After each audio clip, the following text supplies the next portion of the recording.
So I was stranded in the valley, and I lived in Camarillo.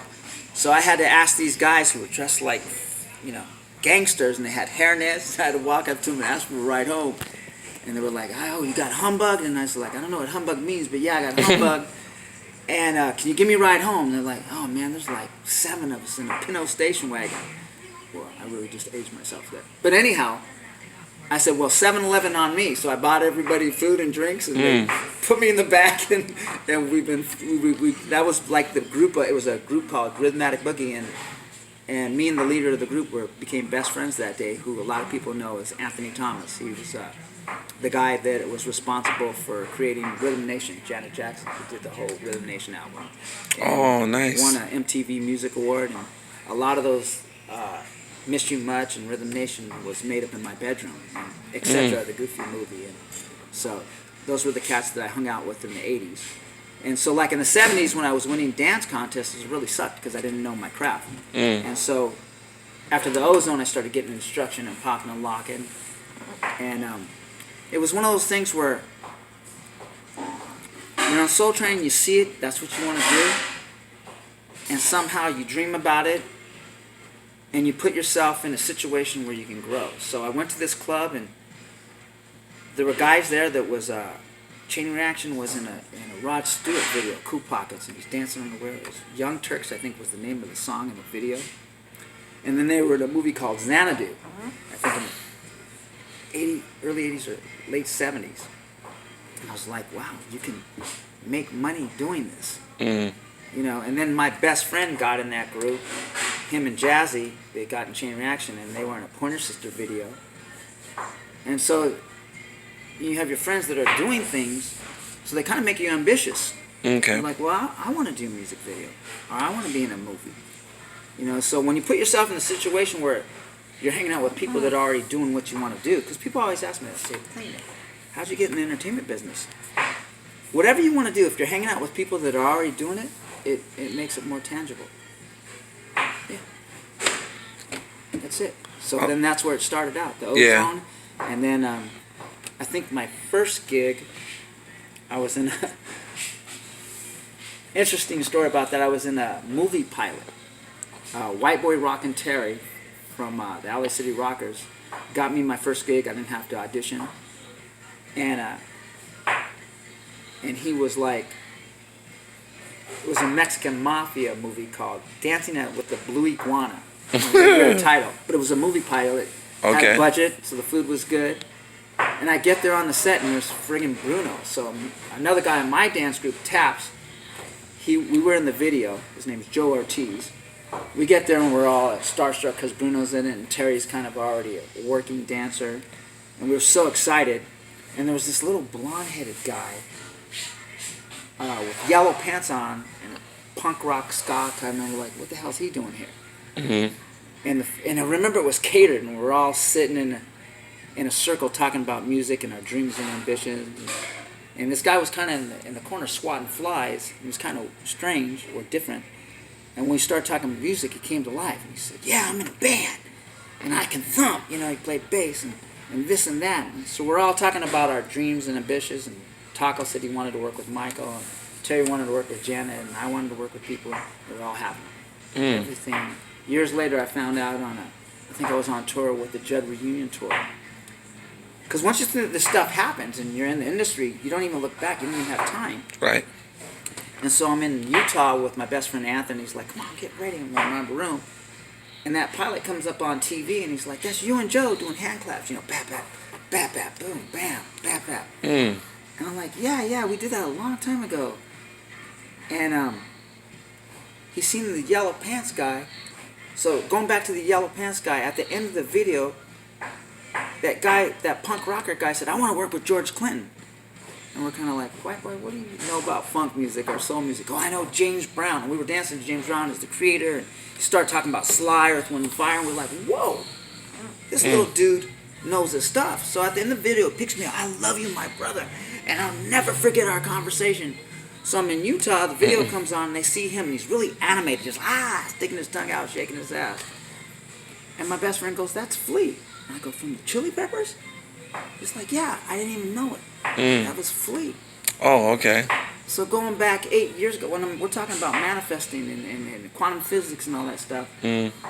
Go back probably about 8, 9 years, they're getting inducted to the Rock and Roll Hall of Fame. You know, and Slash from Guns N' Roses there, the lead singer of Green Tea. There's a Hall of Fame band on there, and Flea goes up and he just starts radiating this incredible energy like Jagger, and he's sticking his tongue out and he's jumping up and down. So when he went to somebody, they would radiate energy. Listen to this, man. And they kept on flashing to George Clinton in the audience. Because remember, Flea said, I want to work with George Clinton. We're like, how's that going to happen? In that little powwow circle. And they kept on flying, and then George ends up on stage, does a baseball slide, hugs Flea, and I'm like, what the hell is going on? And Flea stops it, says this speech. There's like tears in my eyes. Because Flea's just this incredible energy person. And he goes, I just want to thank George Clinton for producing our last 2 albums. And my brain was like, holy shit, it happened. In fact, it all happened. Bruno worked with Michael, became his choreographer. Terry had worked on Rhythm Nation, and I started doing music, television, films, and cartoons. And it was like, everybody that want to say this, dancers, I love you, if you can put it in your brain, look, it can all happen.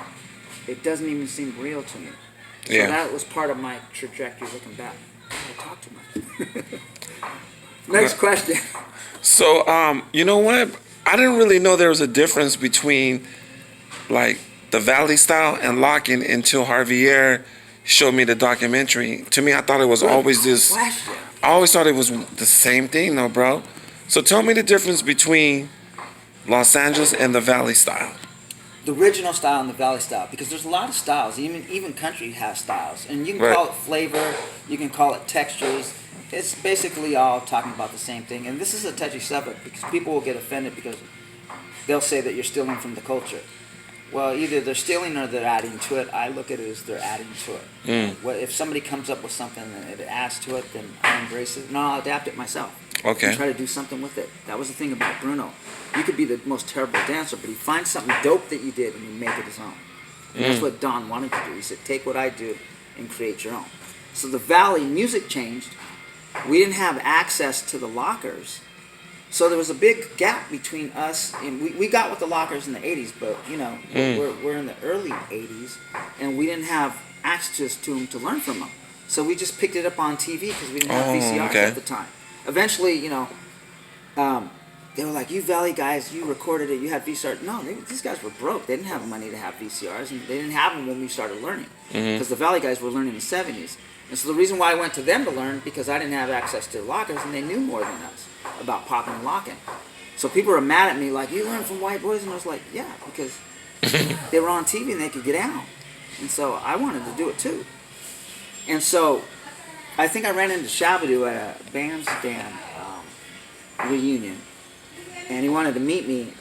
And he says, oh, you hang out with the rockers, so you're one of them? And I was like, yeah. And he goes, oh. He goes, well, the Valley guys were missing a component in terms of locking. And he was waiting for an argument. I didn't give him one. I said, no, you're right. So when you think of the Valley style, you think about extension. I think they were technicians. They were very clean and tight. But it didn't breathe as much as the original locking style. It didn't have the personality and character. Because the lockers could do routines, and they were very clean and tight, but they had a lot of character and personality. So in a routine, the lockers looked the same. That was the dope thing about the Valley style. It was all about routines and groups. You didn't share the secrets at that time in the early 80s. You kept it for your group. Right. And when they danced together, it was like a mirror of each other. That's the criticism, is that, like, oh, they didn't have enough flavor. Well, guilty, yeah. But in a routine, they were very technical, very difficult to learn, but the lines were very beautiful. When people call me clean, it was because it took me a long time to get my points clean. And so in terms of shapes, they would do downs or half moons. It was very straight, clean, technical lines. And it was very on beat, but a lot of shapes, a lot of lines, a lot of routines. Very difficult. They used limbs that the lockers didn't use. So when I look at that, they added to it, but it didn't have the character or personality or even humor that the lockers had. So in the 80s, the Valley guys were some of the first people to get with the lockers because of Tony Basil. She would do Swan Lake, and she would get the LA City Rockers to do the locking and the Boogaloo's to do the popping. Okay. Because they could get down. And then she would do Street Life, and she would use them. You know, and Greg would be there, so we met Greg in the mid to early 80s, and I didn't meet Don till the 90s, and that's when they were like, they would tell us, well, you guys got the moves. You guys use limbs that we don't, but now